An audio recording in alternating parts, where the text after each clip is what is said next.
샬롬 김윤규 목사입니다. 오늘 이 시간에는 신명기 4장 44절에서 49절의 말씀을 근거해서 율법은 하나님의 사랑의 표현입니다 라는 제목을 가지고 함께 하나님의 말씀을 생각해 보겠습니다. 모세는 지난 40년의 시간 동안 이스라엘 백성들을 인도하면서 가나안 땅으로 그들이 들어갈 수 있도록 도와주는 역할을 하고 있습니다. 보다 구체적으로 생각을 해보면 하나님께서는 모세가 가나안 땅에 들어가는 것을 허락하지 아니하셨기에 모세는 이스라엘 백성들을 떠나서 하나님의 품에 안기기 위해서 준비하는 삶을 살아가고 있었습니다.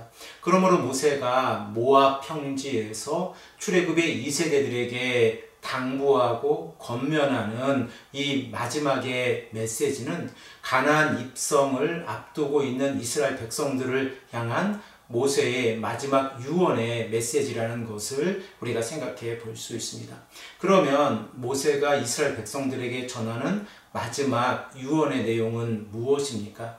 모세는 이스라엘 백성들이 하나님의 말씀인 곧 율법을 마음에 새기고 순종하여서 각자의 삶 가운데에서 살아가기를 원하고 있었습니다. 그러므로 우리가 신명기 5장에서 29장 1절에 기록되어져 있는 모세의 마지막 스피치를 우리가 생각을 해보면 모세는 율법에 집중하고 있다는 사실을 우리가 생각해 볼 수 있습니다. 모세가 율법에 집중하여서 이스라엘 백성들에게 언급하고 있는 율법의 내용들은 신명기 12장 2절에서 26장 15절에 기록이 되어져 있습니다. 그리고 모세는 이 율법을 지켜 행해야 한다라고 강조하고 있습니다. 우리 이 시간에 신명기 26장 16절의 말씀을 한 목소리로 읽겠습니다. 오늘 내 하나님 여호와께서 이 규례와 법도를 행하라고 내게 명령하시나니 그런즉 너는 마음을 다하고 뜻을 다하여 지켜 행하라. 이렇게 하나님께서 규례와 명령을 주셨을 때에 이스라엘 백성들은 그 규례와 명령을 하나님 앞에서 온전히 지켜야 합니다. 이러한 모습을 우리가 생각을 해보면 오늘 본문 말씀으로 우리가 생각하고 있는 신명기 4장 44절에서 49절의 말씀은 모세의 두 번째 스피치의 서문에 해당이 되어지고 특별히 5장에 기록되어져 있는 이 10계명의 내용의 서문이기도 합니다. 우리 이 시간에 본문 44절에서 45절의 말씀을 한 목소리로 읽겠습니다. 모세가 이스라엘 자손에게 선포한 율법은 이러하니라. 이스라엘 자손이 애굽에서 나온 후에 모세가 증언과 규례와 법도를 선포하였으니 모세가 이스라엘 백성들에게 율법을 선포했을 때에 그 율법의 내용은 이스라엘 백성들이 처음 듣는 내용들이 아닙니다. 이미 모세는 이스라엘 백성들을 이끌고 출애굽하였을 때에 그들에게 하나님의 규례와 법도를 가르쳤습니다. 그러므로 모세가 다시 한번 증언과 규례와 법도에 관하여 강조하고 있는 것은 이 율법이 언약의 백성들에게 얼마나 소중한지에 관하여 다시 한번 강조하기 위함입니다. 특별히 규례라고 하는 것은 돌에 새겨진 법을 의미하고 법도라고 하는 것은 판관이 선포하고 있는 이 제정된 법을 의미합니다. 그러므로 오늘 본문 말씀이 신명기 5장에 서론이 되어지는 것은 10계명으로서의 규례가 이스라엘 백성들이 어떠한 삶의 기준이 되어지는지를 그들에게 가르치기 위함입니다. 그러면 모세가 이 말씀을 선포하고 있는 지역은 어디입니까? 우리 다 함께 본문 46절의 말씀을 한 목소리로 읽겠습니다. 요단 동쪽 벳부올 맞은편 골짜기에서 그리하였더라. 이 땅은 헤스본에서 사는 아모리 족속의 왕 시온에게 속하였더니 모세와 이스라엘 자손이 애굽에서 나온 후에 그를 쳐서 멸하고. 바로 모세가 율법을 선포하고 있는 지역은 요단 동쪽 벳부올 맞은편 골짜기입니다. 본래 이 땅은 이스라엘 백성들의 땅이 아니라 아모리 족속의 왕 시온과 바산의 왕 옥이 지배하고 있는 영토였습니다.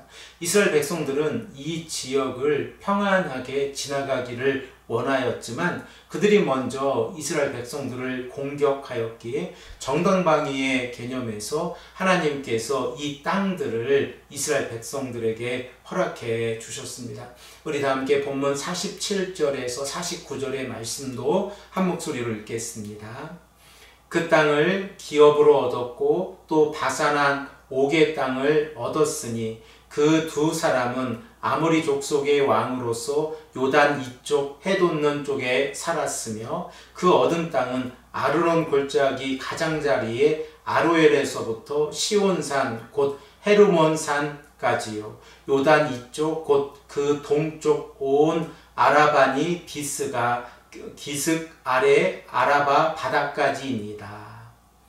이렇게 하나님께서 이스라엘 백성들에게 율법을 허락해 주셨을 때에 우리가 꼭 기억해야 하는 것은 율법은 이스라엘 백성들을 억압하기 위한 조건이 아니라 하나님 앞에서 이스라엘 백성들이 올바른 삶을 살아가기 위한 기준이 되어진다고 하는 사실입니다.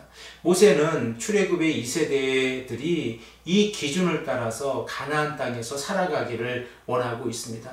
사랑하는 성도 여러분, 하나님께서 이스라엘 백성들에게 율법을 허락해 주셨을 때에 그 율법은 사랑의 증거이고 그리고 그들의 삶의 기준이 되어집니다. 우리가 길을 알고 그 길을 올바르게 걸어갈 때에 목적지에 도달할 수 있는 것처럼 이스라엘 백성들이 하나님의 나라를 향해 나아가고 또한 가나안 땅으로 나아갈 때에 그들이 온전히 그 길을 걸어가는 것은 하나님께서 이스라엘 백성들에게 말씀하신 율법을 지켜 행하는 삶입니다. 율법이 그들의 삶 가운데에서 순종이 되어지고 그리고 그들이 율법 가운데에서 마음에 하나님의 말씀을 새기고 깨닫고 그리고 그 말씀에 순종하여 살아갈 때에 하나님께서는 언약의 백성들의 삶을 책임져 주신다는 사실을 우리가 말씀을 통하여 깨닫고 있습니다. 사랑하는 성도 여러분, 이 아침에 우리가 이 말씀을 붙잡고 간절히 기도하기를 소망합니다. 하나님께서 우리에게 기준을 제시해 주셨습니다. 그 기준이 우리가 이 땅을 살아가는 삶의 기준이라는 것을 다시 한번 깨닫고 말씀에 순종하시는 삶을 살아가시는 귀하고 복된 성도님들이 되시기를 간절히 축복합니다. 함께 기도드리겠습니다. 아버지 하나님 감사합니다. 오늘도 우리에게 말씀하셔서 율법이 하나님의 사랑의 표현이라는 사실을 우리가 말씀을 통하여 깨닫게 하시니 감사합니다. 아버지 하나님, 우리가 그 말씀에 순종하게 하시고 그 말씀을 따라 살아갈 수 있도록 오늘 하루도 인도하여 주시옵소서. 감사드리며 사랑이 많으신 예수 그리스도의 이름으로 간절히 기도드립니다. 아멘.